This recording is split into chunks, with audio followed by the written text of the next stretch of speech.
अस्सलाम वालेकुम। की हाल है वीडियो? उम्मीद करने सब खैरियत नाल ही होण दे। उन्हें क्या एक ना बंदा छापर लैके ते बड़े जोर नाल भज्या जा रहा, बड़ी स्पीड नाल भज्या ही जा रहा सी ते उहदे ते पै गई एक नजर सिक्योरिटी गार्ड दी, माल वाले दी। यानी कि मार्केट दे विचों ना उहदे ते नजर पै गई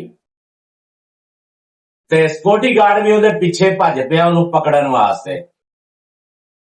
ते ਜਿਹੜਾ ਛਾਪਰ ਵਾਲਾ ਬੰਦਾ ਬੜੇ ਜ਼ੋਰ ਨਾਲ ਭੱਜਿਆ ਜਾ ਰਿਹਾ ਸੀਗਾ, ਸਿਕਿਉਰਿਟੀ ਗਾਰਡ ਨੇ ਵੀ ਕੁਝ ਦੇਰ ਤੋਂ ਬਾਅਦ ਉਹਨੂੰ ਫੜਨ ਦੇ ਵਿੱਚ ਨਾ ਆਪਣੀ ਕਾਮਯਾਬੀ ਹਾਸਲ ਕੀਤੀ ਤੇ ਸਿਕਿਉਰਿਟੀ ਗਾਰਡ ਉਹਨੂੰ ਕਹਿੰਦਾ ਕਿ ਤੂੰ ਚੋਰੀ ਕੀਤੀ ਹੈ, ਤੂੰ ਚੋਰ ਹੈ, ਇਸ ਛਾਪਰ ਦੇ ਵਿੱਚ ਚੋਰੀ ਦਾ ਸਮਾਨ ਹੈ।